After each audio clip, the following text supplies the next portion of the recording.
Discover your inner goddess and live up to your highest value and most abundant potential.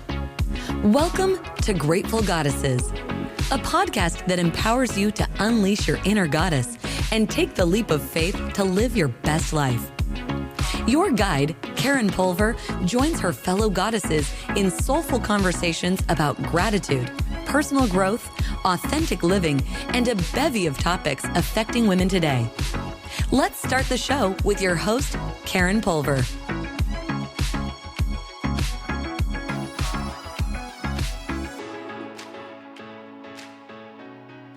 Thank you for joining us today on Grateful Goddesses. This episode is a compilation of a few different recordings. One is with Vanessa, who is a featured goddess. She lost her mother over 35 years ago on the Lockerbie plane crash. The other was with also Vanessa, featured goddess Lara and Michelle, who also lost their mothers at a very young age. We had a beautiful conversation about the memory of their mothers, what their mothers taught them, and what grief taught them moving forward in their lives. So first we will have the recording with Vanessa, and then Michelle and Lara, and then we will be joined by guest Hope Edelman. She wrote one of her many books. This book today that we will be discussing is the AfterGrief, Finding Your Way Along the Long Arc of Loss. Hope Edelman has been writing, speaking, and leading workshops and retreats in the bereavement field for more than 25 years. She was 17 when she lost her mother to breast cancer and 40 when her father died, events that inspired her to offer grief education and support to those who cannot otherwise receive it. Her first book, Motherless Daughters, was #1 New York Times bestseller and appeared on multiple bestseller lists worldwide. Her work has been translated into 14 languages and published in 11 countries. Hope is the author of 7 additional nonfiction books, including Motherless Mothers and the memoir, The Possibility of Everything. She was the recipient of the 2020 Community Educator Award from the Association for Death Education and Counseling and has won a Pushcart Prize for her creative nonfiction. In addition to writing and speaking, she's a certified Martha Beck life coach and also leads nonfiction workshops to help writers tell, revisit, and revise their stories of loss. Hope lives and works in Los Angeles and Iowa City. Thank you, everyone, for joining us today on Grateful Goddesses. And I am really grateful. I have 3 amazing women that are here today to talk with us about their mothers. And I want to know about your moms. I'd like to know, Michelle, can you tell me a bit about your mom? What were some qualities that you just loved about her? I'd love to. She grew up in a time where you had to behave a certain way and act a certain way. And she did that for a while. And I remember, and she married and that wasn't successful because I think she thought she had to do something. But I watched her just grow into her own person and it was so beautiful. And she just really, the only way I could think of it, she sort of grew a backbone. And, she was so young. My mom, she died at 37. So when I say that, she was really young. And it was beautiful. And she was a great mother in so many ways. She took us, it was my first exposure to culture, whether it was museums or art galleries or plays, and that was amazing. My first puff of a cigarette was from my mother. But she was just funny and full of life. And I knew she loved my sister and I fiercely. Yeah. And Lara, can you tell us about your mom? Think of her like just as being this just a blanket of warmth. And she was so giving and just was such a great inspiration. And not inspiration, but just a wonderful mother, she is now my inspiration. But at the time, thinking back to when she was raising my brothers and I, she really drew from her background of being a social worker to help run our house. And I have so many different memories that are like flooding in right now. But one of them that I share with my kids all the time is that she would just drop articles nearby if she thought one of us needed a little tip on something. She had books all around her all the time to try to work out all of the family politics that were often happening, like surrounding our family. But she just was very supportive and always wanted the best for us. And like Michelle just made reference to, she had a love of theater, and she was always planning wonderful outings for us and taking us on trips. And also, I have strong memories of her driving me to my figure skating lessons and my dance lessons and my acting lessons. Like, she wanted me to find my thing. And I think that was a really wonderful thing that she brought to her parenting, that she wanted everybody to find something that they had a passion for. And that is something I really cherish. And I have brought that to my own kids. I want them to find something that they really have a love and passion for. So that's definitely was inspired by her. That's great. And Vanessa, can you tell us some qualities of your mom that you admire?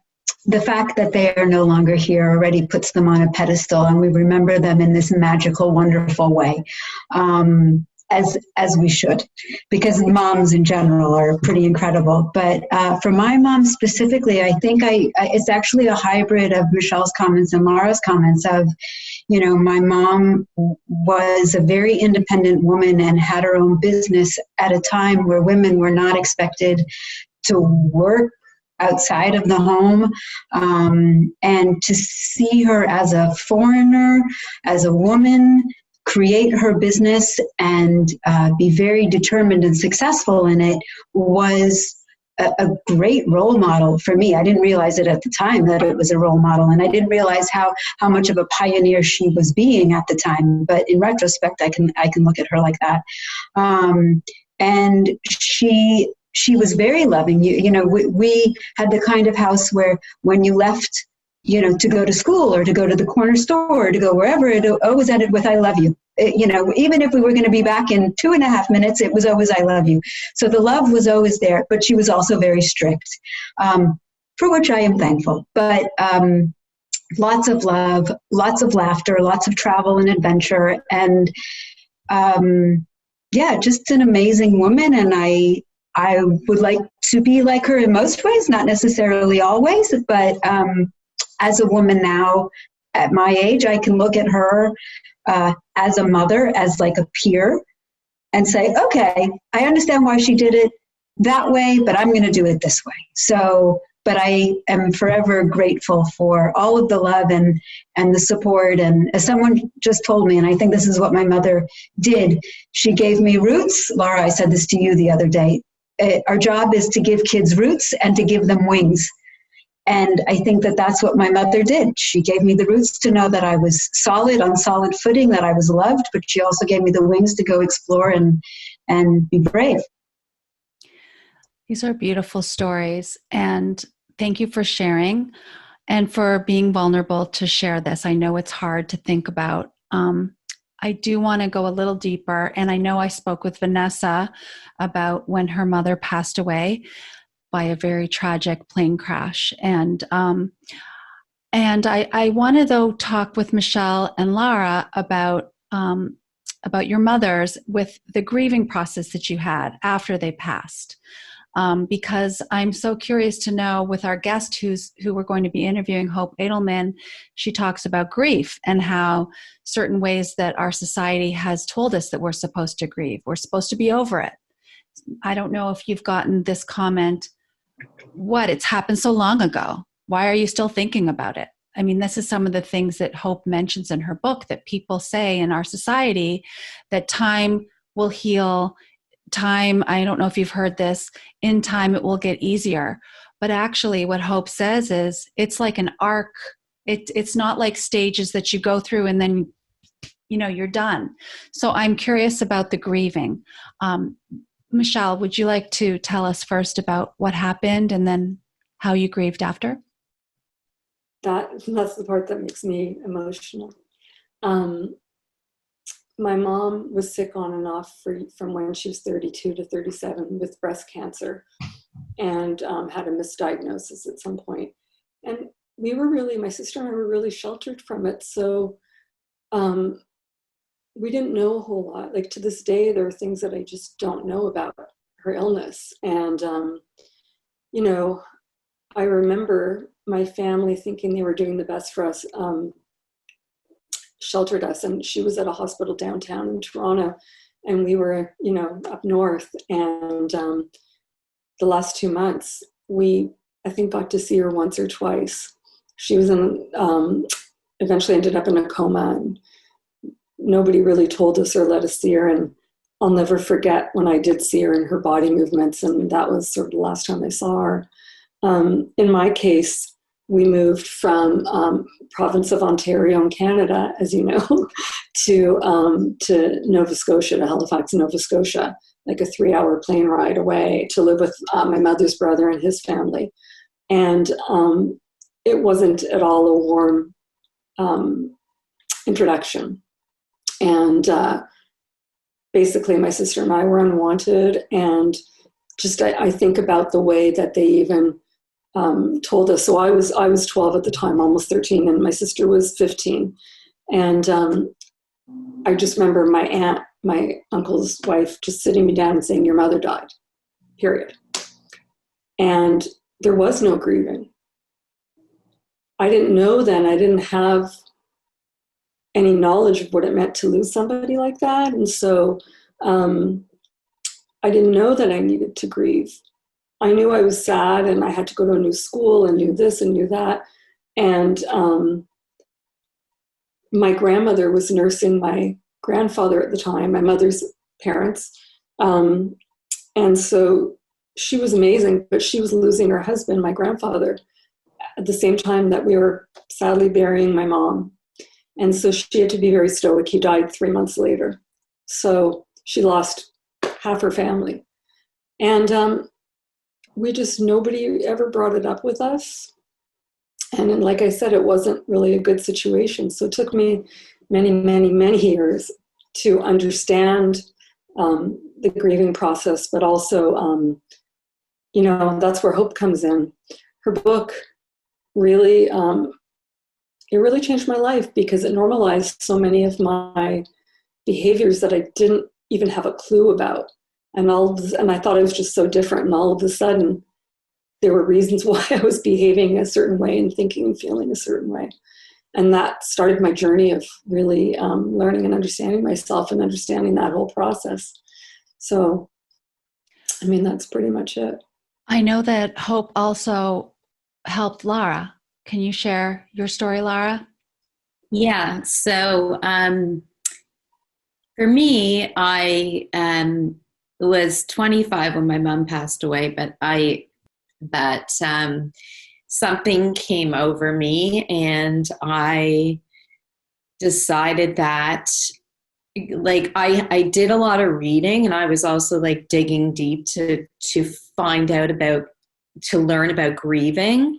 And it was a different world back in 1995. There were not every time first of all, we weren't looking at our phones on a daily basis, and you couldn't be looking up online to find out about support groups for loss, and specifically mother loss. It just, people didn't talk openly about grieving, and it was more of an attitude of you should get over it. Well, I certainly didn't get over it. I spent probably 80% of my time talking about how I was coping. Like, whenever I met a new friend, I think within the first 5 minutes of the conversation, they would know my mother had passed away. And what happened to me was I found Hope's book at a bookstore. Wow. And it really gave me a lot of strength. And I just really felt like this was, like, she spoke to me. She spoke to me. It was someone saying, I understand. Not only did you have a loss, you lost your mother, who was your caregiver, your best friend, your cheerleader.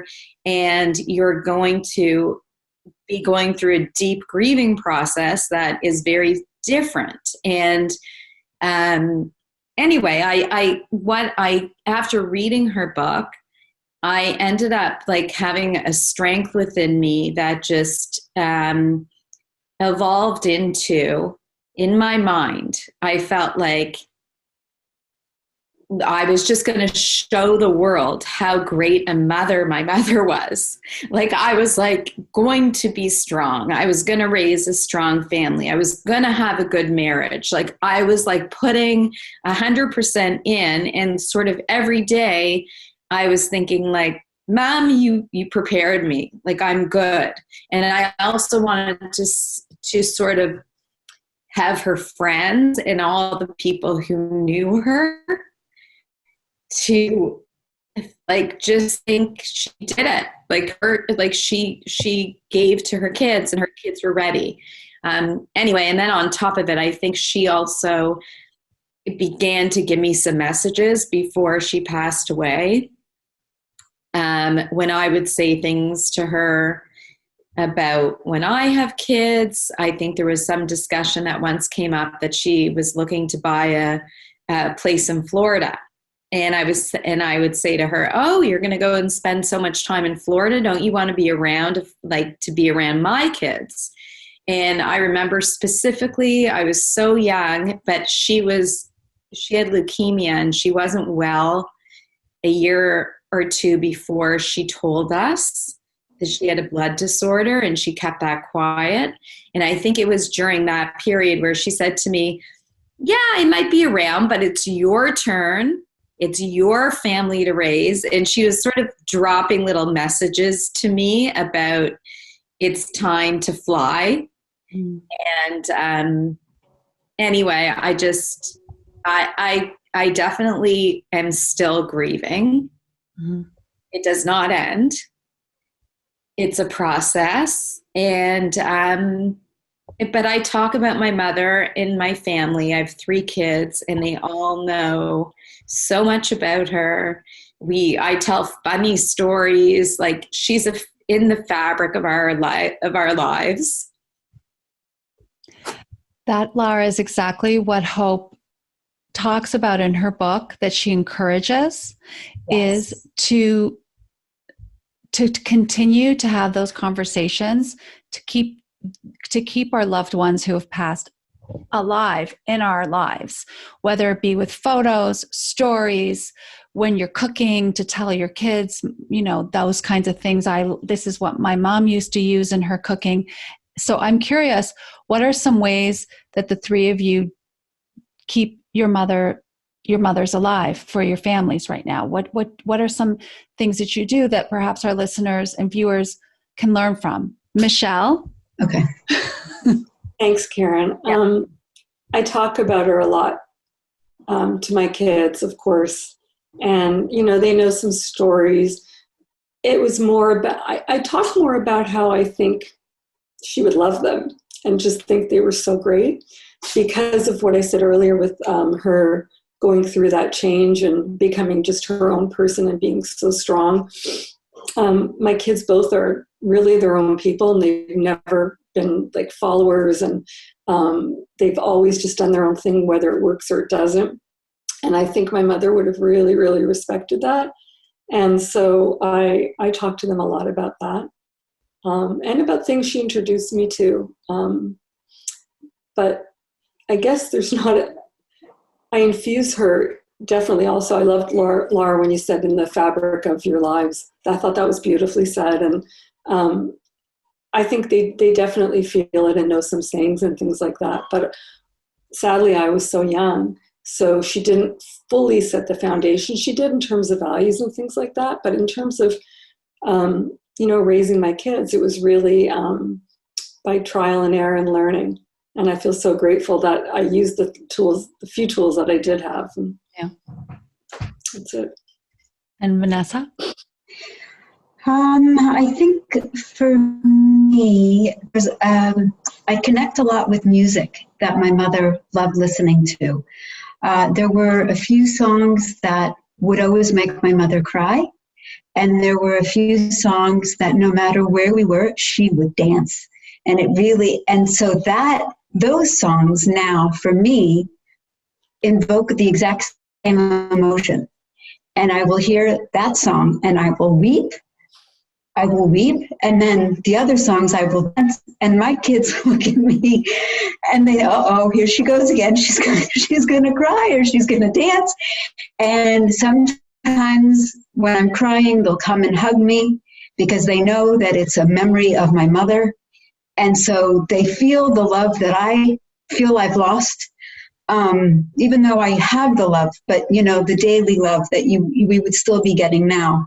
But then they also see the joy of the songs that I will dance to, that it's such a great memory of my mom, and that I too can just be free and dance and enjoy that moment of remembering dancing with her. And we talk about my mom, or I'll tell them a story. We recently moved back from living abroad for a lot longer than we thought we were going to be. And we had put all of the photo albums of the family in storage because I thought we were only going to be gone for a year. And 12 years later, my kids now have grown up without these photo albums. So when we came back and we unpacked everything, in that first week, I felt more at home, more grounded, more rooted as a family unit, having the photo albums of my family and of me growing up with my mother and obviously everybody else, but and being able to pass those images on to my children. That was it was amazing to be able to do that. So that's how I connect and keep her spirit alive. What song did she like to dance to? I'm so curious. Oh, Electric Avenue by Eddie Grant. Yeah. No, yeah. Don't You Want Me, Baby? I mean, you could. Yeah. I love that. There's plenty of them. And then, and then the song that I'll cry to is La Vie en Rose by Edith Piaf. Okay. But what I'm frustrated by is that, and maybe like you, Michelle, since you were younger, I never knew the story behind why it made her cry. I only knew that she cried, but I didn't know why. So, yeah. Thank you for sharing that. And Lara, how about you? Well, I'm going to carry on from what Vanessa just said. So my mother told me the first time she heard Neil Diamond's Sweet Caroline, she was at Grey Rocks having a ski lesson, learning to ski for the first time in her 30s with my dad, and they danced to that, and it was a new song. So every time Sweet Caroline comes on, I just sing it, and I'm so joyful, and it's a lot of fun, and my kids know that. So I tell stories about her all the time, but one thing that I have my mom, a beautiful picture from when she was young in her 30s, as I walk down my stairs and I walk up my stairs, I honestly have little conversations with her. I'll look over at her photo and I'll be like, yeah, things are good. Or I'll be like just having an internal discussion with her about, I really need your opinion right now. So we have that picture on our stairway, and we had someone come and do some work in our house recently, and this person just stopped and looked at this picture of my mom and said, "Oh, that looks like your youngest daughter," and that made me so happy. Oh. And then I use her cooking utensils. Like, I use a ladle she used for cooking. It's in my kitchen. And then she had a favorite quote that she had on our fridge. And it's an Aristotle quote saying, "It's choice, not chance, that determines your destiny." So that's always been my favorite quote, and I put it up in my gym. So she's with me every day in my gym. Love that. And so she really, I would say every opportunity I have to share a story about her, I do. And Vanessa, like, as you said, sometimes we make choices that are a little bit different than what our mothers did for us. And I think she'd be proud of me for making the different choices. We want to take the best of our childhood and maybe make some changes along the way for our own family. So that's those are beautiful ways to stay connected. I'd like to ask one final question. If you can think of a way that you've changed in terms of a positive, like for now that you're older, Hope does talk about when we lose somebody who's close to us, that actually there's a positive part about how we change, if that makes any sense. I was trying to wrap my head around it, and I was like, what are you talking about? But as I was reading her book, this one, The AfterGrief, she says, we wouldn't be the people we are if this didn't happen.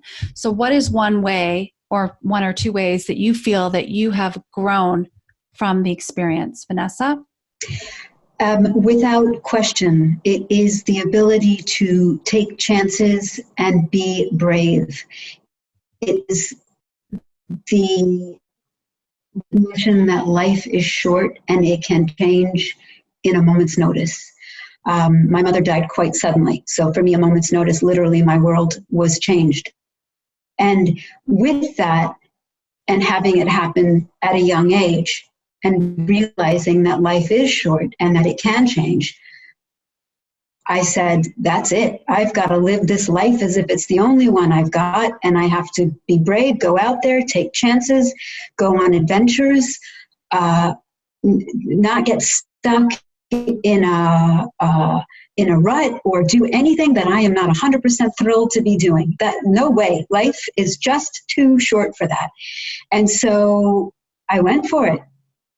No regrets, no turning back, and my life since that moment has been forward. It's adventure. It's everything, and for that I will always be grateful. And yeah, absolutely grateful. It's absolutely a positive that came from it. Lara, how about you? Without doubt, I feel that with the deep grief came the very deep experience of life and living every moment to the fullest. And I do see the benefit in experiencing, or what you can take as a benefit to truly appreciate your life. And there is, like, for example, I just told my loved ones, like, I just cherish the times with them, and I don't take it for granted. And I really try to experience life to its fullest, like Vanessa said, and take chances and express myself to the people I love, because I want them to know how I'm feeling. And I think that my relationships have been deeper because of my loss. And I would say I've also been influenced in trying to take care of myself to the best of my ability. And I know we can't control it all. Genes and circumstances are out of our control, but I became very conscious of living a healthy life. And I just need to know that for my loved ones, I'm doing that. And yeah, I guess it's just a powerful experience to have deep grief and then really be able to be in the moment of celebrating when you need to celebrate. I think I celebrate to the max, and I will continue to do that.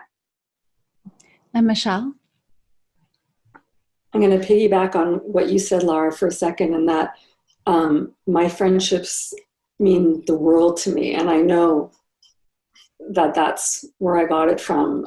When my family life wasn't so great, after my mother died, my friends were and are everything. And I understand about, just keeping the good peeps close, and knowing how important that is, and fostering those relationships, and, my family as well. Really, I've known from a really young age that I was exposed to different things after my mother died that I wouldn't have been. And that's sort of hard because I'd give it all up to have my mother back in a heartbeat. But somebody has other plans for me. And so there's that. And also I think it just made me stronger. For a long time I was strong in different ways where I held everything in. It took me a long time to realize that was coping when I was young and I needed it. But as an adult, I learned how to express and deal. And I think there's a lot of her in me. And I'm just unbelievably grateful for that. She was amazing. I did experience going through stages, and I still do, that I don't have patience for petty little issues as much. And I think it was more so probably in the period after I lost my mother. And it's just, for me, being in a traffic jam or being delayed at the airport, or just the little frustrations that sometimes set people off, I think that instantly changed. And I just began to realize what is a real problem. And I think now, having experienced a global pandemic in 2020, there's a lot of people talking about resiliency, and people who haven't been touched by loss are beginning to understand what it means to be in situations that are out of their control. And that's kind of the feeling. I think that hopefully everybody will be a little more kind-hearted and a little more chill, having the people who haven't had these ups and downs of loss. I think that's where I would always find it frustrating. Thank you all for sharing these wonderful stories about your mothers and about how you have grieved and how you continue in the arc of grief, and how you keep your mothers in your hearts. And I know that this will help a lot of listeners and viewers. And we'll have our discussion with Hope next to see more about her book, The AfterGrief and Motherless Daughters. So thank you so much, everybody. Thank you, everyone, for joining us today on Grateful Goddesses. So yesterday, I had the opportunity to talk with featured goddesses Vanessa, Lara, and Michelle. They are, I don't like to say this, but they are in a club. And we talked about their reactions after. Well, this morning I received texts from them that I'd like to share with you. Michelle said, "It's a club that no one should ever be a member of, but I am glad that we are members together. Thank you for helping me to process things that I haven't thought of in a long time, a beautiful tribute to our mothers." And Vanessa replied, "Indeed a club. I'm always amazed how the thought of my mom can push around so many emotions that lower lips quiver and tears escape. Yesterday's conversation confirmed I am not crazy. I just will always miss my mom, like you do as well." And Lara said, "I felt the same way. I felt very comfortable letting it all out with all of you. I am looking forward to tomorrow with hope." And with that, I would like to welcome our guest, author of many books, including The AfterGrief, Finding Your Way Along the Long Arc of Loss. Hope. Hello, Karen. So good to be here. Thank you so much. We were very excited about you coming.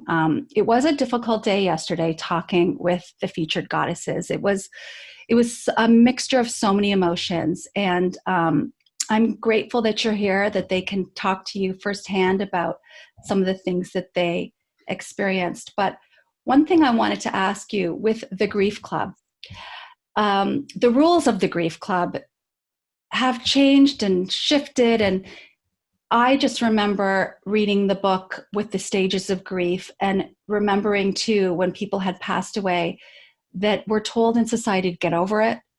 Have you accepted it yet? Oh, it happened so long ago. Why are you still thinking about it? And, what's normal? So I'm curious about your thoughts on that. Well, what's normal for you isn't what's normal for me. That's one thing that we've learned, is that grief is a very, very individual process. And I think what you're talking about is the expectations of the grief club have shifted over time, as the expectations in the culture of what we expect from grievers and what mourning should look like has also changed a great deal over time.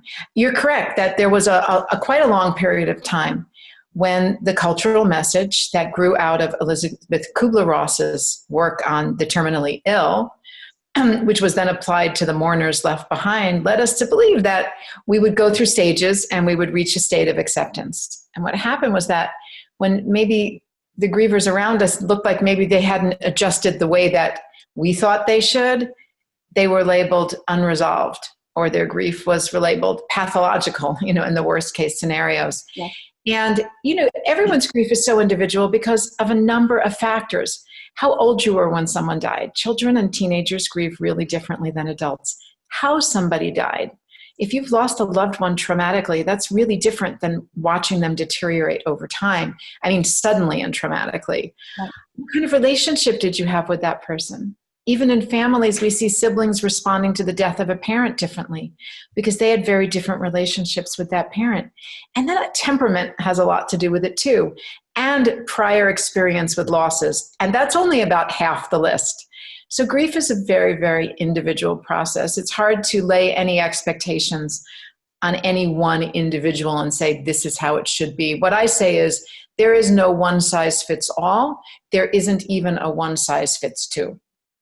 Well, I love in your book how you talk about grief as a constant motion, and it's reactivated by memories or sensory events or transitional events. And even yesterday when talking with the women, some of them were saying, I've just been so strong all these years, and talking yesterday was so cathartic, and it was difficult and there was tears, but then they felt better that they could talk with each other and share, feel validated and feel safe. Okay. We're going to start with Vanessa. Vanessa tragically lost her mom in the Lockerbie plane crash over just 35 years ago, I believe, Vanessa, right? There was just the anniversary. Yes. So she has some questions to ask you. Oh, okay. Well, you actually touched on one. First of all, it's an honor. Thank you so much for joining us today. And you have obviously touched many women's lives and us as well. But you already touched on a point that I wanted to ask, because as we go through grief, I was 15 when my mom passed away, very publicly and very shockingly. And I've always questioned whether or not my character as an adult now, how much of it was determined by my pre-existing temperament, which is the word you used, because at 15, I'm not a fully developed adult. I am not a fully developed woman. There are many roles that I have yet to discover. But as you say, in grief, you assume, or you can get projected into a certain character. You can become the caregiver. You can become a substance abuse. You can become a lot of things. And I found that I became a workhorse, an overachiever, constantly working.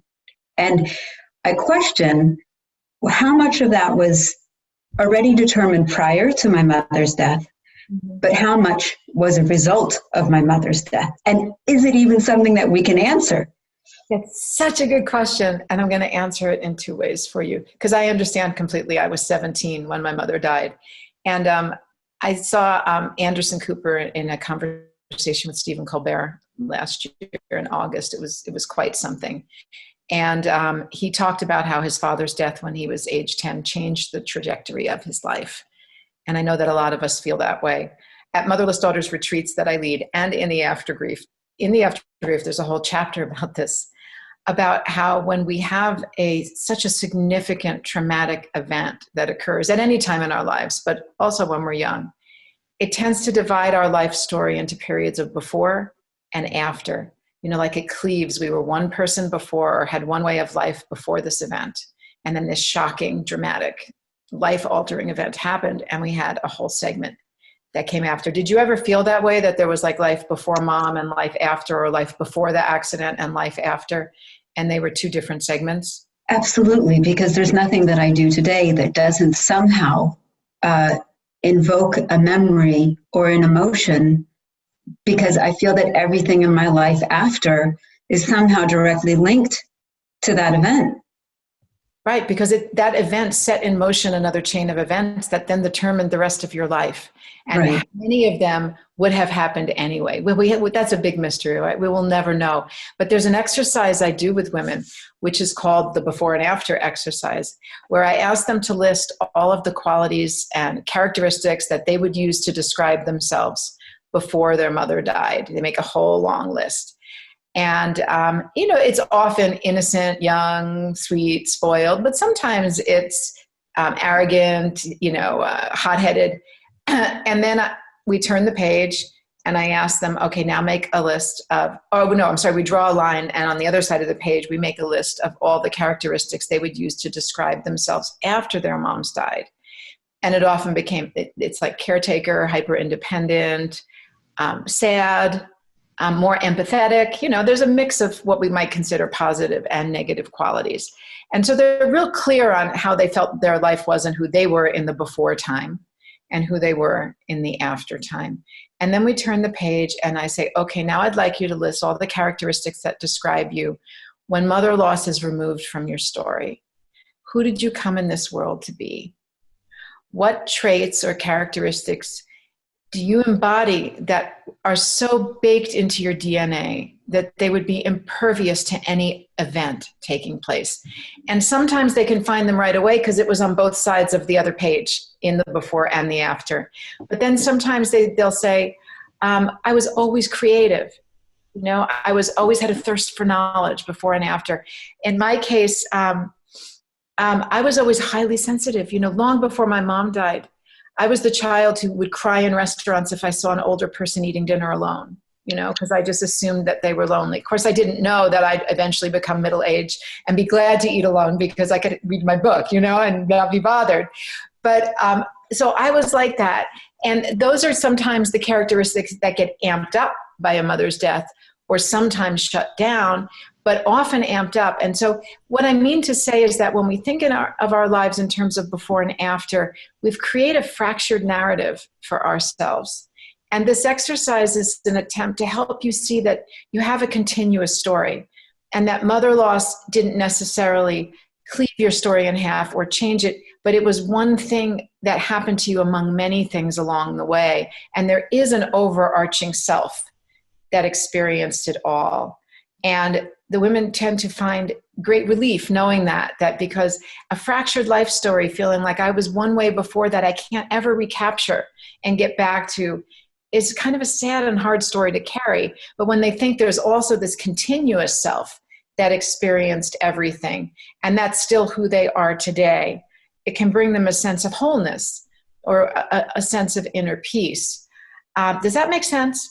It makes perfect sense, and I identify 100% with what you're saying. I never did the exercise formally, but I think that subconsciously I have reflected on that very question since my mother passed away, more so maybe as an adult and as a mother.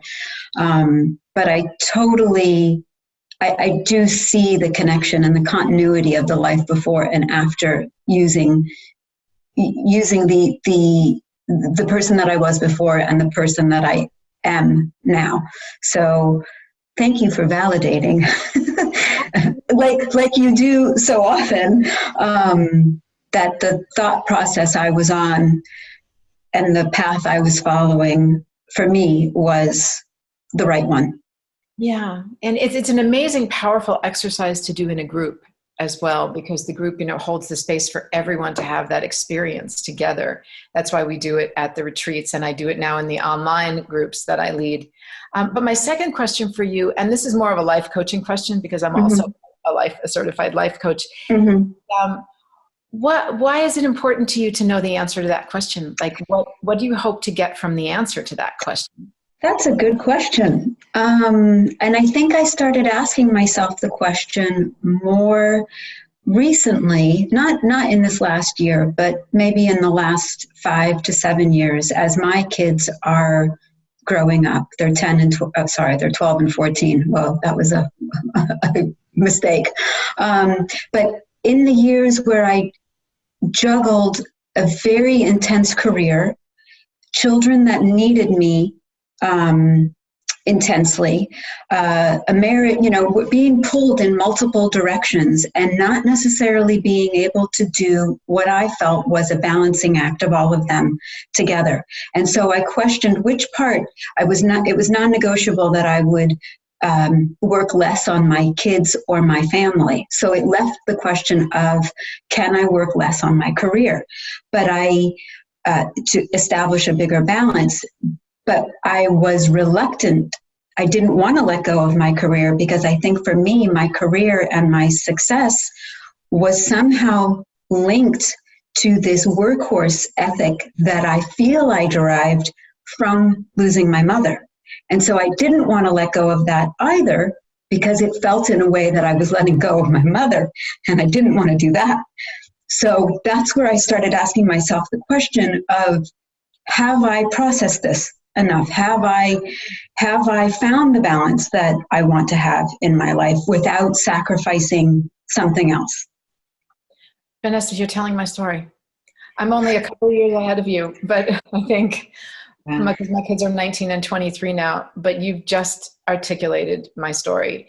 And also, I asked that question because I was wondering if you had children and how old they were, because it is also really common and really natural and almost expected that when your kids start approaching the age you were when your mom died, you're able to see them in that before period in your life, and you may be thinking about what beautiful traits or characteristics they have that you shared, and how can you help them hold on to them and not lose them at that same time, and then have that trajectory that you had where you had to become a caretaker or this or that. And that's one of the reasons why women become so frightened that they also might die at the same age, that, when their kids reach the same age they were. We're going to talk for 3 hours. If there's so much here. But thank you so much for sharing that, because it's really common, and I understand it like from the depths of my soul, because I've been there with trying to balance kids and career, and my career was very much part of this sense that I need to succeed quickly. I need to take care of myself. I need to, it was an adjustment to having lost my mom at 17. Yeah. Go ahead.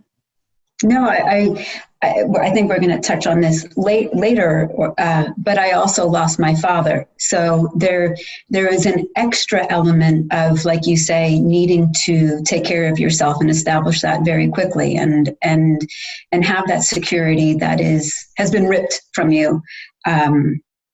At a young age. I was 19 when my father passed away. So very, very quickly I had to, and thus, I would say there's no question that that's where the need for a career and the ability to always support myself and take care of myself, and then eventually take care of my family, has come in. And my husband too has lost both of his parents, and it's, the magic number of how old your mother was when she died. Will you make it past that age? And then, like you say, your children, ironically, I will be the same age that my mother was when she died, when my son becomes the same age that I was. So next year is going to be just a load of fun,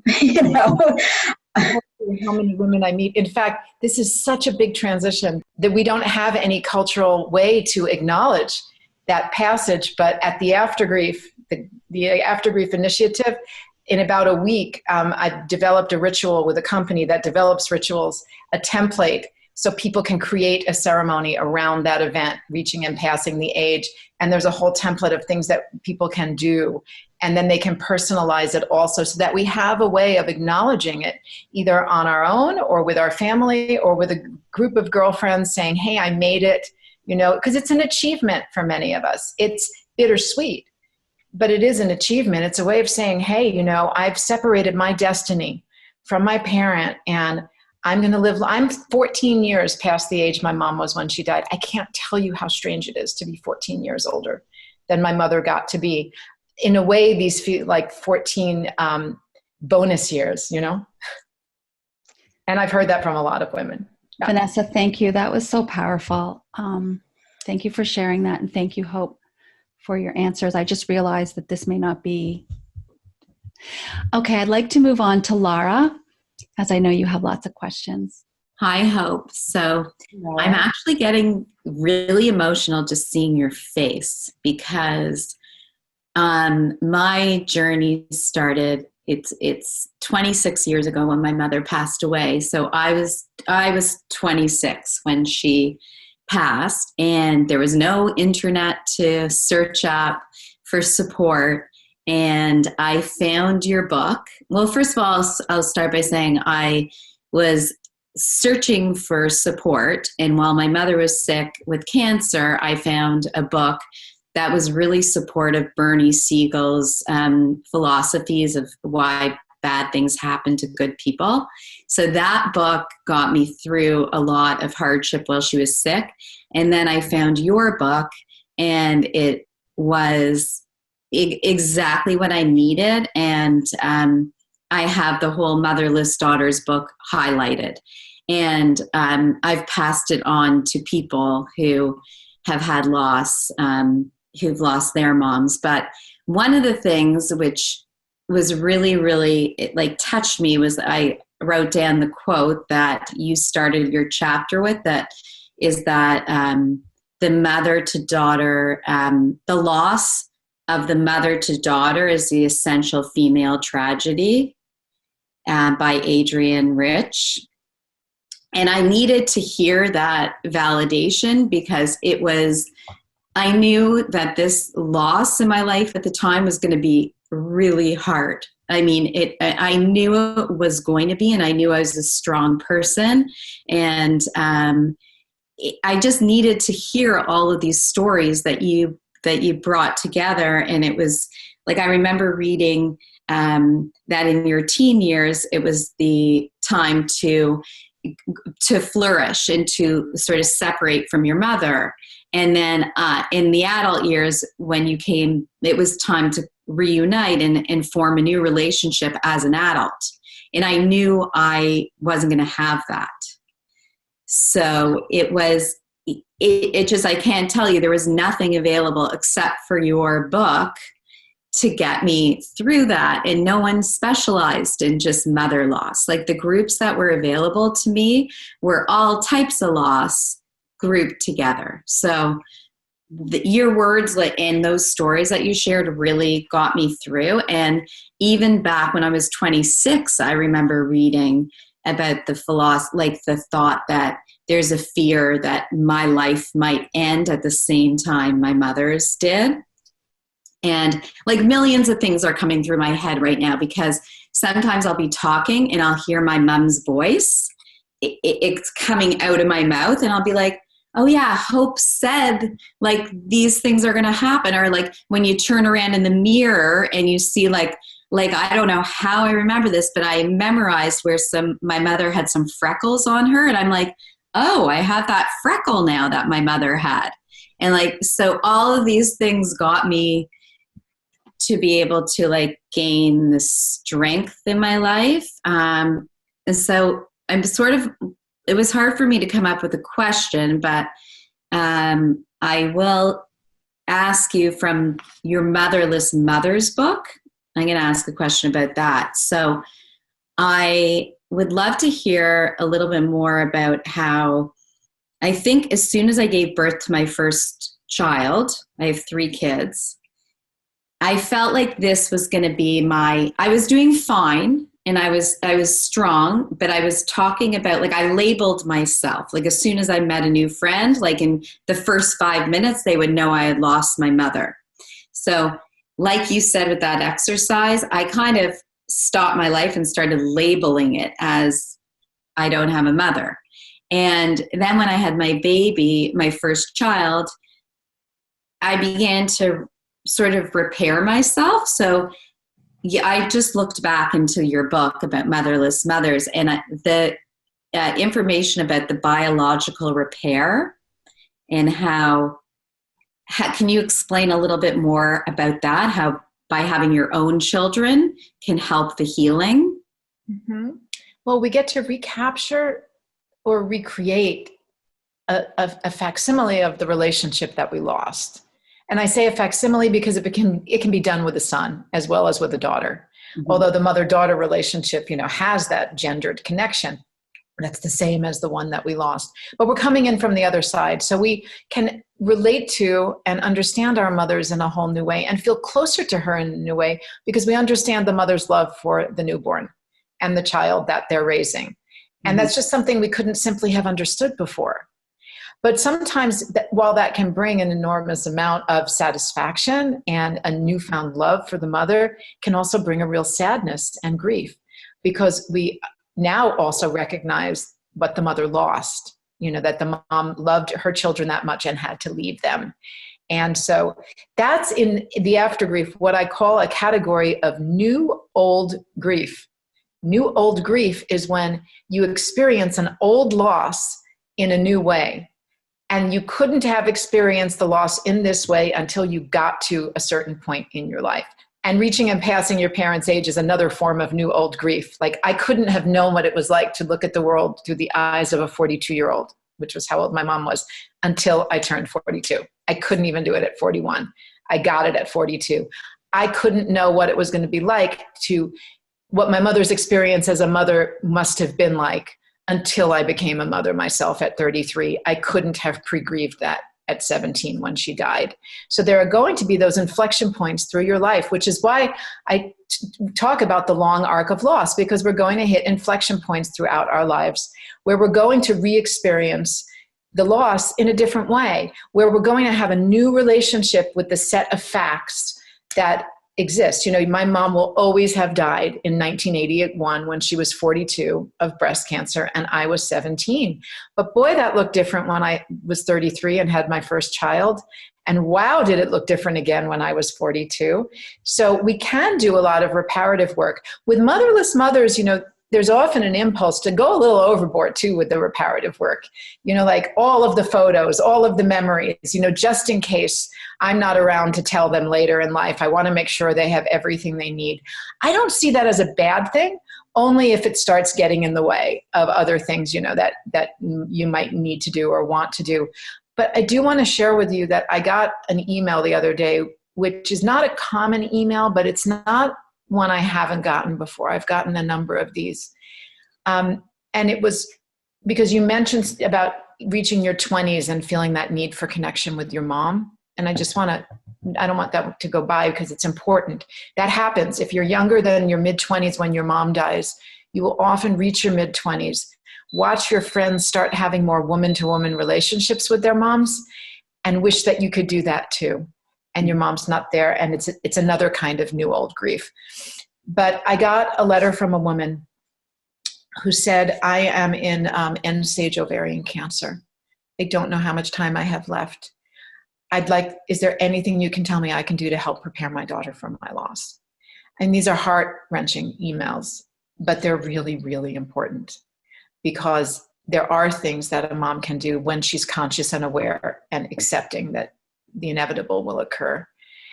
And I wrote to her, in some general senses, about your daughter will miss you every day for the rest of her life, but, make sure she has access to the memories. And one way that you can do that is to create a team of story keepers. Assign them now. Ask your best friend from childhood, if you're still in touch with her, if she will be your story keeper for your childhood stories. Ask your friend from high school. Ask your friend from college. Ask your friend from your first job. Ask your friend, from new motherhood. Assign people. Make sure your daughter always knows how to find them, because probably in her mid-20s, she's going to want to know who you were as a woman and not just as a mom. And then they can be available to her. because that's what we're longing for in our 20s. We start wanting to know who our mothers were as women. We don't always have access to that information. We have to rely on other people's stories. And the more access we can have to those stories, the better. And in my coaching practice, I often work with women who reach that point. And then we create a list of people they can go to and scripts that they can use to try to get some of the information that they want. And I'm going to say 90% of the time, people are more than willing to share stories with them. It's almost as if they've been waiting to talk about their friend or their sister too. I think that is so brilliant. And I think that I have tried to gain that information from my mother's friends through the years, but it is one of the benefits of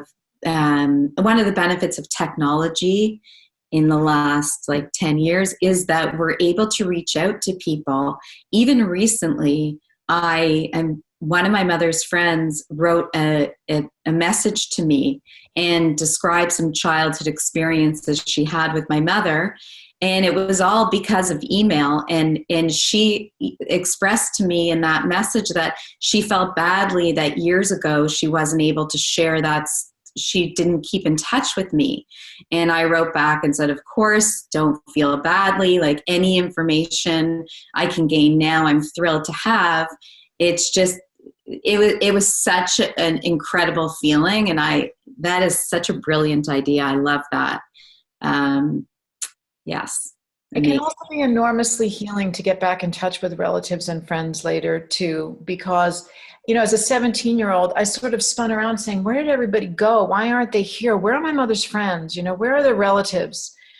And only years later when I reconnected with them and they were able to say sometimes, I'm sorry I wasn't there for you. I was so devastated by your mother's death. I could barely function. And then as an adult, I could have the compassion for them and understand that they needed to take care of themselves. And then they gave me the stories later, and that was okay, and then we could reach a new, more adult understanding of each other. I know Michelle, with her mother's loss when she was 12, I might be wrong, but I remember you saying yesterday that it was not really talked about. You just kind of had to, you were placed with your aunt and uncle, and because her parents were divorced. And so tell us, and if you have questions for Hope. Karen, actually that revolves around my question. But first I want to say hi, Hope, and just that, I'm glad that Lara articulated it. Just seeing you makes me so emotional. You changed my life through your book, which I read about 26 years ago. And I'll be forever grateful. You normalized, look at me, but you normalized things within me that I thought were just so different and weird and, and this and that. And I think I learned so much about who I was through reading your book. I was in the group that was the first, I think, Canadian chapter of Motherless Daughters in Canada. So I'm in Toronto. So I met you many years ago. Wow. Many years ago. Yeah. Alexander led that group. Yeah. Oh, wow. Yeah. Crazy. So long ago. Yeah. She's wonderful. Yeah. Wow. Yeah. It's been a long time. And so, as Karen touched upon, my question is, it's been 43 years since my mom died. I was 12. She was 37. She was a baby. But what's interesting, and this is sort of another offshoot, another question, is I wonder, maybe we can talk about it later, my mother was 37, I was 35, but I still think of her as older than me. She was my mom, it's such a weird, I don't know if you guys can relate or not. Sure. But my question is, I wasn't really allowed to grieve. And I hadn't lost anybody like that before. Well, obviously she was my mother. I only had one mother, but I hadn't really had, a death or something to grieve over. And yes, over the years, I've done tons of therapy and tons of work, and I've processed it. But it's been in little bits and pieces because for many years after she died, I couldn't really grieve. There was no room and it wasn't allowed. So what advice would you give me or any other person that really never got a chance to grieve in the moment and express? A couple of things. One is that, I hear from a lot of people saying, I never grieved my mother, or I never got to grieve my father. And I think of it a little differently. I think that everyone grieves to the best of their ability at any given point in time. And sometimes that ability is very limited. And with children, it's often limited because the adults around them don't allow it to happen, or silence them, or don't support them. So little 12-year-old, you probably tried and really wanted to be sad and grieve around your mom, but we're getting messages or pushback from the people around you that we just need to move on, or you'll upset your dad or your aunt and uncle. When you say you didn't get to grieve when you were 12, what were the circumstances around that? So I moved provinces, like a 3-hour plane ride, and to live with my aunt and uncle, who really, I went with my sister and really didn't want us at the time. Right. Had their own family. And so they were more interested in us learning the rules of the house, which they sat us down at 1 a.m. the morning that we arrived, to give us the rules. And so they really weren't interested in that. And my grandmother, God bless her, she was nursing my grandfather, my mother's father, who died 3 months later of cancer also. And she was so stoic, and she just couldn't. And so the message was, this is your new life, move on. Right. So it sounds like you had to go into survival mode. Very much so. Grief was the opposite of survival mode, because showing those emotions or grief sounds like it would threaten the status quo in this new family. Yeah. That's a story I hear a lot. And then so we have to grieve in bits and pieces, or later in adulthood, go back and revisit and let go of that, the sorrow that we've been carrying all those years, and do it in a way that honors the 12 years that you spent with your mom and that loss.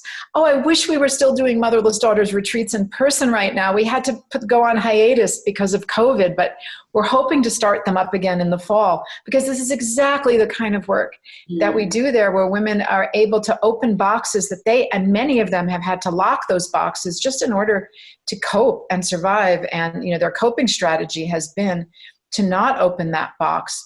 And what I hear very often in the circle is women say, well, I'm afraid if I open it up and I start crying, I'll never stop, which is really a metaphor, because it's physiologically impossible to start crying and never stop.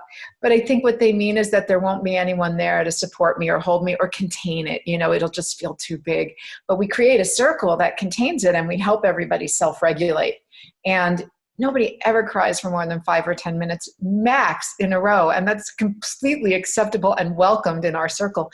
But it's postponed grief or delayed grief, because a lot of children were not allowed to grieve. I see it a lot when they're with a dad, especially if the dad remarries very quickly, or the parents are divorced and there's a stepmother, and children have to change home, move into a new family.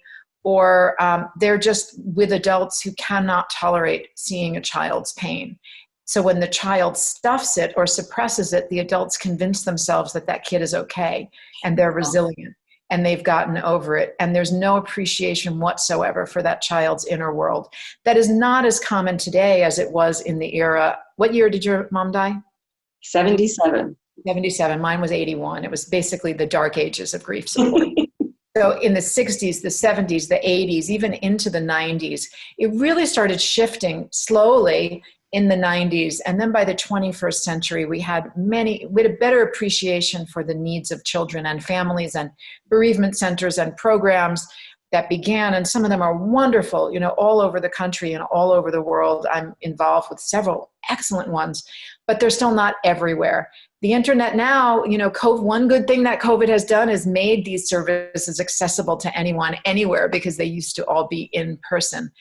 But, we're still a ways away from getting support to every child and family. I am of the personal belief that prohibiting, and I know this is going to sound extreme, but I'll say it anyway, that prohibiting a child from grieving is a form of emotional violence or emotional abuse, because it does not allow that child to live in their authentic emotional self. And it suppresses and can thwart, their other responses later down the road. And it often creates a sense of trauma around the mother and the mother loss herself. My family also wouldn't talk about my mother's death. And even though my mother didn't die suddenly, I witnessed a very, very rapid deterioration in the end as her cancer progressed. And it was traumatizing for me as a child to watch it happen. And nobody ever would talk with me about that trauma. And so I kept having trauma responses for years every time I even thought about my mother. And we know now therapeutically that could have been addressed, and it wouldn't have taken a lot, but it never was. It took more than a decade before I got there. So that was a decade of trauma responses. And, you know, some women are talking about 30, 40 years of that until they are able to have a safe place where they can work through it with support. Yeah. Yeah. My family sort of sheltered us away from my mom. She was in the hospital the last 2 months, and they wouldn't let us see her. And then they let us go in right before she died, and she was in a coma. And I won't go into, the movements and what it was like, but when you were just talking, like I could see the image, and it is horrible and it is traumatic. It is. And today, what was the term you used again? I want you to, you said about trauma or the abuse. Emotional violence. Emotional violence. Okay. Form of emotional violence for a child to not revisit that time period with them or allow them to express their feelings. My mother was in a coma just for a few days at the end of her life, but I do know what you're talking about. And the idea of that state going on for 2 months is unimaginable for me, for a child to have to witness. And for a long time after my mom died, I could only envision her or remember her lying in the hospital bed. I could not get back to the images of the 42 years she had lived before those last 3 days. But now there are all kinds of modalities. There's trauma-informed therapy, there's EMDR, there's EFT. I mean, there's quite a lot that can help, but we didn't have any of that back then. No, nobody really knew what to do with us. And I've, like Lara, I think you said it during this, I've also helped people who, whether it's a friend's kids or whoever where the kids are young and lost their mostly mother, but parent. And I'm so glad that I can give advice to people and help them, because we didn't have that. Do you do that on an informal basis, or are you working informal. I'm a social worker by training, but it's really informal. Yeah. Yeah, that is a way to give back. Once we understand the context of our own experience, quite a lot of motherless daughters volunteer at bereavement centers. In fact, later this month, I'm doing a presentation for volunteers at a large bereavement center in the US, because where do motherless daughters and where do adults bereaved as children, which is the wider category, where do they tend to congregate? Like, where can we find them to help them along on their path? Well, they often show up in the volunteer corps at grief centers and bereavement organizations because they want to give to children what they didn't get. But they're much more effective as volunteers if they're getting the support that they need too. So that's something that I'm looking into, like, how can we help these volunteers become the best volunteers they can be by making sure they have the support they need when they're reaching their life transitions and their anniversary events. Because wanting to give to a child what you didn't get is a very altruistic impulse, but it's not always the best reason to do that work if your real impulse is also to heal yourself. Lara, you have a question? Yeah, I was going to say that I really have been trying to help. There are some young girls who've lost their mothers. One, I was very close, my dear friend, passed away of breast cancer, and her daughters were 17 and 19. And then another friend of mine who's 30 recently lost her mother, and they all lost their mothers to cancer. And similar to my experience, it was post-traumatic stress, I think, from seeing the deterioration at the end, which is so difficult. But I really feel in Toronto right now, there's a need for a motherless daughter support group, because these women can't find that right now. So there is one. Oh, good. There is. Why don't you email me after? There's a woman I know. Right before COVID, I was coming to Toronto.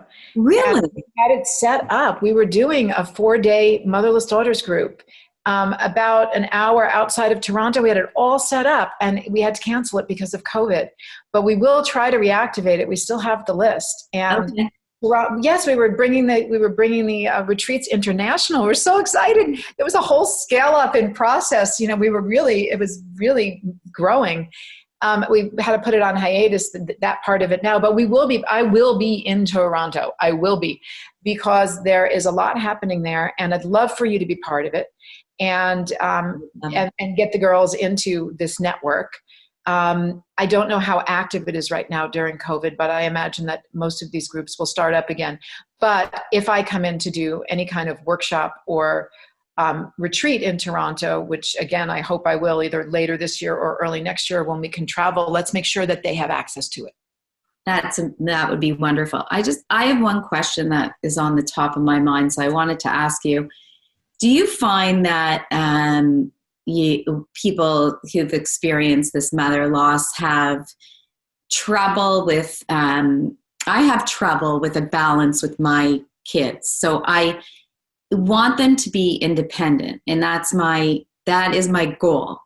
And even starting off when they were younger, and maybe starting around the age of 10, 12, I would say to them, if we were talking about my mother, like I would say things like, I did not think I would be able to survive without my mom. And quite often I'd cry, but I would say, trust me, you will be able to survive in your life if you have loss. You don't think you will, but you will. There's something that comes over you, and you'll be okay.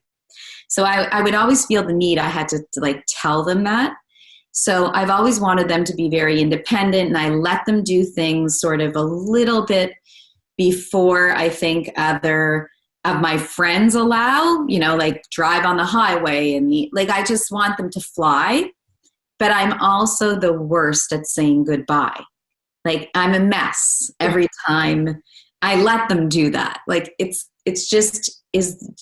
do you find that that's a common theme? Yes, and now you're telling my story. There's a very fine line between preparing our children to be able to manage better without us than we felt prepared to manage without our mothers, and preparing them and making them scared of something that's likely not going to happen. Right? Yeah. So we're always walking that line, like, how can I make sure that they're competent enough to, survive on their own in the world without being afraid that they're going to have to? And I've thought about that a lot. I have 2 daughters who are very, very different. So, they require really different parenting skills. Just temperamentally, they're very different. But we are a big traveling family, or we were a big traveling family. And, I always wanted my daughters to know just sort of how to make their way through the world. So whenever we traveled, whether it was domestic or international, I made sure that they knew how to go out and explore and find their way back, that they knew how to use the metro systems, that they knew how to take a train, across a border. And they became really competent travelers and world travelers. And that completely backfired on me when my daughter graduated from high school. And she was only 17 because she's young for her class, and decided she's going to Europe for a month with her boyfriend upon college graduation. And is that okay? 17 years old. And I'm thinking, what? And she's Mom, and her boyfriend was raised in a very similar way. He was 18. And she said, Mom, I can do this. You've raised me to be able to do this. Yeah. And I thought, she's right. But now she's ready to step into that phase where she wants to put this into action. And how do I say no? I've taught you how to go out in the world and manage on your own, but now I'm not going to allow you to. And I really thought about that. And ultimately, the compromise was, okay, you can go. I mean, you're only 17 and a few months, 17 and 10 months, I think she was when she went. But they had to create an itinerary and let us know where they were going to be, let us know if they changed it, and they needed to text or FaceTime us every night, which kids can do now when they travel. And they were extremely responsible about that. And they were fine. They had no incidents whatsoever. But I remember thinking, boy, I didn't bargain for that part. of this, so think ahead a little bit when you're making those plans. But yes, I hear about that all the time. But the flip side, actually, and this is something to be aware of, and I learned this when I was writing Motherless Mothers, and I really took it to heart, was I spoke with some of the daughters of these mothers who said, I felt that my mother pushed me into independence to an extent where she wasn't emotionally available to me.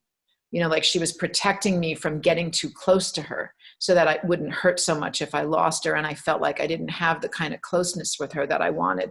So I was always trying to be very conscious of, when appropriate, letting my kids know what I was doing and why I was doing it without, hammering home all the time. It's because your grandmother died, but also still maintaining emotional closeness with them. And I think in some ways, for some women, having that emotional closeness is scary for them, because if they're afraid they're going to die, they don't want to have to be devastated at the thought of leaving their kids, and we want to think that our kids can manage without us. It's in our minds, that idea that we're going to die like our moms did, and often at the same age, is a very, very, very strong identification. I did start letting go of it when I passed my mother's age at time of death. How many of you, have you all passed your mom's age at time of death? All of you? Not yet? Okay, so Michelle, you're the one. Michelle, you have. Yeah. Oh, yeah. And 20 years ago, 20 years around that, and what was that like for you? Well, that year was crazy. I just all hell kind of broke loose for me, and I was aware of it. Yeah. But crazy things happen, but yeah, I've definitely let go of that. Well, I've passed the age, but I've let go of it. In fact, when I turned 50, I remember thinking, oh crap, I'm 50, holy shit. And then that lasted for 2 seconds. And then I went, wait a minute, I'm going to live for my mother. She was 37. And so I'm going to live for her, and I'm going to just live it up and enjoy every moment. She couldn't, but I'm here to do it for her. And it just really changed everything. Could I just ask a quick question? Are all of you above 50? No. Not Vanessa. Vanessa. Not Vanessa. Vanessa's the young in here. You all are beautiful and smart and articulate. And it just really drives home for me that women in their 50s, we are really at the top of our game. I'm at the best point ever. Yeah, this is I'm 56. And it's an extraordinary decade. And I really appreciate, Karen, that you give a platform, to women to tell their stories at this age too. It's my mission, actually. And it's like I was saying to the ladies before, I was feeling guilty.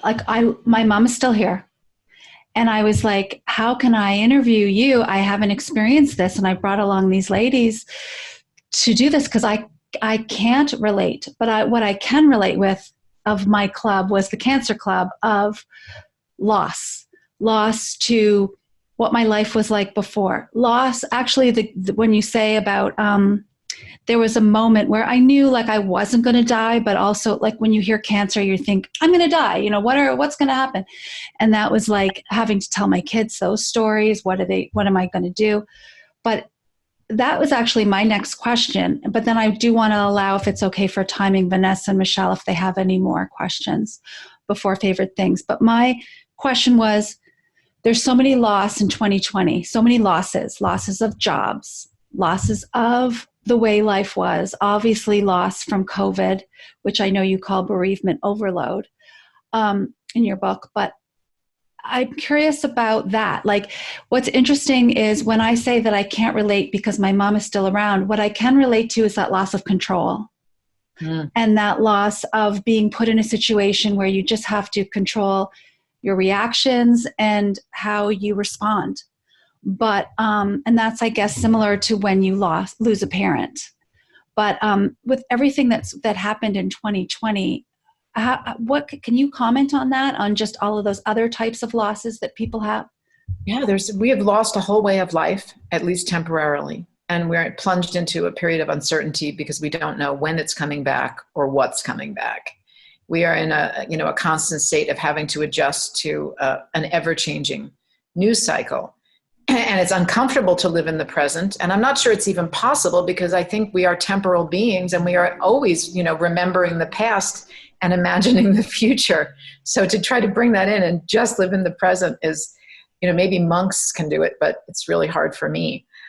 Yes, there's a lot of losses that are taking place. Now, of course, there is the loss of life, right? There are the nearly 400,000 loved ones who've died to COVID. There are the 2.8 million Americans who die every year of other causes. So there's a lot of loss. And then there's the loss of how to mourn our dead, because we can't do that in the ways that we are, that are familiar and comforting to us. There is the loss of income or job security, right?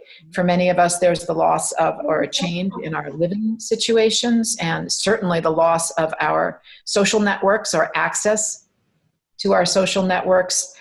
I think personally, I'm a big proponent of the social aspect of grief and finding social support. I think we need to be with others who understand that need for validation and normalization, that search that drives us to find other people who understand. That's how the Motherless Daughters movement came together, because women who didn't have mothers recognized they had a very different experience than women who did have mothers, and that the women who did have mothers could be sympathetic, but they really couldn't empathize with our challenges or our plights. And I think it's very important, depending on what you've lost, to try to find others to connect with who can understand that. I mean, for me, 2020, I'm going through the pandemic, just like everybody, but I'm also going through a divorce and empty nesting and the rearrangement of my live event company, and I have to sell the family house. And I feel like I'm in such bereavement overload. And unless I speak with people who are also going through divorce and empty nesting at the same time, what I get back is, this is a hard year for everyone. And I feel like I'm waving my arms just saying, I just need someone to validate that this is real. Like, this is a lot that I'm trying to juggle and manage. And yes, everyone's having a hard time. It's not like I'm so needy and I need attention. So I was leading a separation and divorce support group last fall with a friend of mine who's a therapist, and we had 20 women. And it was such a relief for them, because they said, I can't tell you how good it is to just talk with other women who are going through exactly what I'm going through and trying to do it during a pandemic when, everything's amped up or amped down and we can't do things normally. And so I think that, we want to be normalized and validated instead of marginalized, because that's the opposite, feeling marginalized or dismissed, like, oh, you're lost, because there's no competition in suffering. That's the brilliant Elizabeth Kubler-Ross. She told us there's no competition in suffering. But we get into these, this competition, like, well, my losses are bigger than your losses, or harder to bear, or this or that. And I don't want to do that. I just want to be around people who say, yeah, this is hard, and I know that because I'm going through it too. And sister, let's go through this together, because we need each other. And that's the social support aspect of bereavement, which we've really lost in this culture, with the exception of support groups that help for the first year or two. The social aspect of bereavement used to be huge, and it was natural. Funerals were big, mourning periods were extensive, lots of people participated in the village came together to mourn the passing of one of their own. But in the 20th century, there were a couple of big shifts, and nuclear families were really left to deal with their grief on their own. If you were lucky, you had an extended family or a religious community that could support you for a while. But for the most part, nuclear families were left alone, and they didn't know what they were doing, and they just tried to get back to status quo. And I think it messed us up for a good 100 years. So I hope that, we'll start coming back around and reclaiming some of what we lost, because I think it would do our culture a great good. And in a way, too, I've attended 3 funerals over COVID by Zoom, graveside funerals and memorials, and then Shivas. And there's actually parts of the Zoom connection that I actually really liked, because we were given like 15 minutes one-on-one with the family, where you don't necessarily get if you're in person. We were able to talk about memories of the person, so that is something to think about as well. Vanessa, I want to open up to you now if you have any other questions. I do have another question, and it touches on what everyone has already shared, but perhaps a little bit more specifically with our shared experience of having both lost a mother and a father. And your career, I feel like saying to you, you really showed your family that talking about bereavement was okay. Like you really gave it to them when they didn't let you talk about it at a younger age. So kudos to you. But I feel that having obviously lost my mom, that was huge. And then shortly thereafter, I lost my father. It put me into another club as well. And there was a feeling of, even though I was 19 and very close to being an orphan, I wasn't technically an orphan. But in being part of that club with other friends that now have lost both of their parents, regardless of the age that you lose both of your parents, there is always an element of feeling like an orphan, like you are now, even if you have a husband, kids, there is an underlying feeling that you're alone in this world. And I wanted to ask if you, having experienced that as well, did it open up a sector for you professionally where you would evaluate that level of grief or that different kind of grief? If you looked at that, and if you have, did you find that there is a whole other level of how to process that as an adult? Yeah. Yeah, sorry, that wasn't very eloquent, but I know you know what I'm talking about. The Motherless Daughters community has been asking for different subsets. And so one of the ones they asked for was very early loss, like when you can't remember someone who died. So that's why there's a live event on that tomorrow. And they've also asked for reaching and passing a mother's age at time of death. But they've also asked for one special group just for only children when you don't have siblings that you can, depend on, and for double parent loss at an early age. So I think those are going to be the next live events. And I may spin them off into actual 6-week groups just for women in those categories, because the issues are different. I mean, there's no safety net. And, there's a significant number of women who lose a mother and then have problematic dads or, dealing with aging fathers. But this is something really different. I will hope that these women will have a place where they can talk about, a lot, what it feels like to not have a safety net as an adult, to go looking for a family and a partner. And sometimes you're marrying for the family and not the partner because you want, and that's a real thing that women talk about.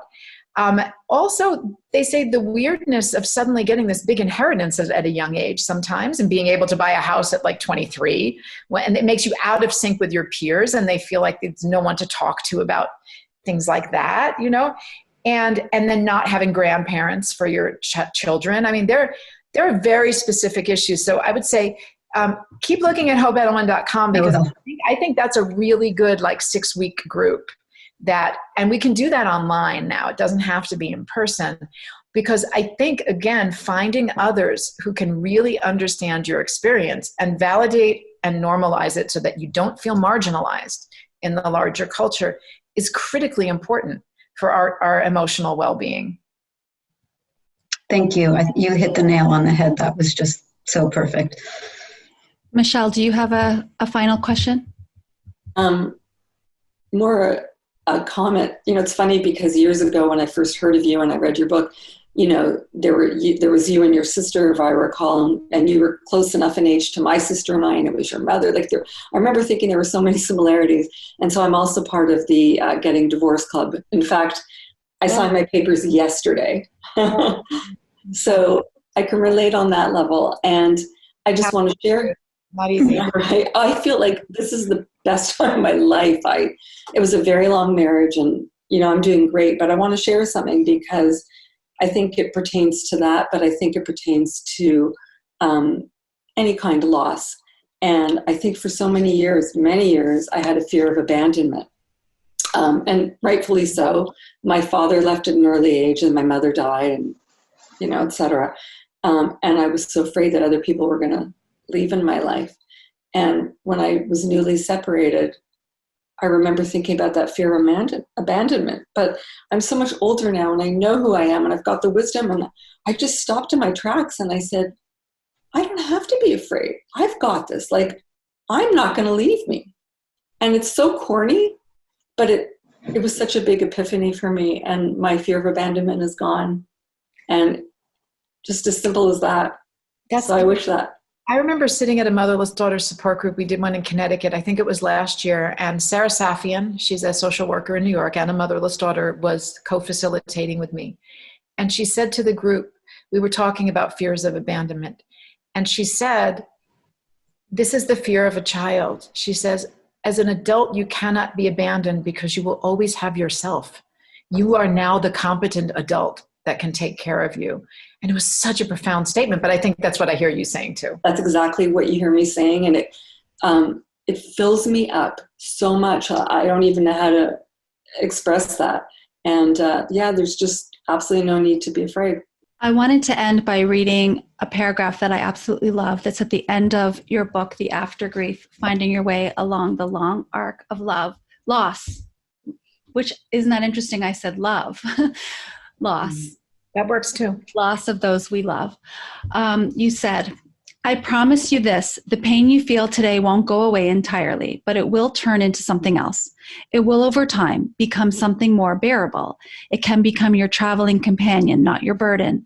Until that day happens, hold out both your hands, place your grief in one, in the other, accept the capacity to feel gratitude and awe for what you have witnessed and become. Now bring them together, palm to palm in front of you. So thank you so much. We are so grateful to you for coming on today. There's so much more to talk about and so much more to learn. If our guests and our viewers and listeners want to reach you, they can contact you at your website, like you mentioned. There's hopeedelman.com and motherlessdaughters.com. And thank you so much for joining us today on Grateful Goddesses. Thank you so much for having me here. It's been a joy. Up next, favorite things. Opening up to happiness and joy. Welcome everyone to Favorite Things with author Hope Edelman. And we are here today to talk about things that bring us happiness, joy, perhaps bring back good memories. And I'm going to start because I've been sitting on this for the entire episode. And I apologize if there are people who are against this, but it is a fur coat. It's probably almost 100 years old. It's from my grandmother who passed away. And the reason why I brought it, put it on. I was wrapped in it today, but the reason why I brought it is because she used to come visit me, and I was 7 or 8, and I remember she put it on the floor, and I remember who puts a coat on the floor, but she would lay it on the floor for me to go lie on it, because I would run over and lie down on it. And not only that, I would reach into the pockets, and she would always have a little candy bar or a piece of gum or this crazy like sesame candy, which I don't know who likes that, but she liked it, and it was special to her. So she passed away, and my mom had this coat, and my mom recently gave it to me because she remembered how much I loved that memory. And I've been tempted to change it into a shorter coat or a stole, but I just love to take it and lie down on it and remember my grandmother. So I wanted to share that today. Michelle, what did you bring along? Mine's on my phone. It's probably my favorite picture of my mother. Oops. Oh, you can see it. And she just loved us dearly, and I think she looked so beautiful there, and we liked the matching outfits. They were really interesting. But I love that picture so much. I need to actually blow it up and put it in my new place. Yeah. That's beautiful. You look so much like her. People it's funny because it depends. Right? If my sister's friends see it, they're like, Eden, you look so much like her. And then if my friends... Where's the picture you showed yesterday? Oh, it's right. She's been watching the whole time. This was also my mom. Yeah. Mm-hmm. I had to stop looking over at it because that's when I would tear up. It's beautiful. Vanessa, what did you bring today? I brought 2 pictures, and actually it touches on what we've already talked about, but one of them is the picture of me and my mom when I was a baby, and I didn't realize, but inadvertently or subconsciously, I placed it on the mantle right next to the picture of me with my daughter. Oh. And the subject that, the what we discussed today about how when you become a mom, you understand with full force the love that your mom had for you. And so to have these two pictures together, I appreciate the love that my mom, and I understand that so thoroughly because of the love that I have for my kids.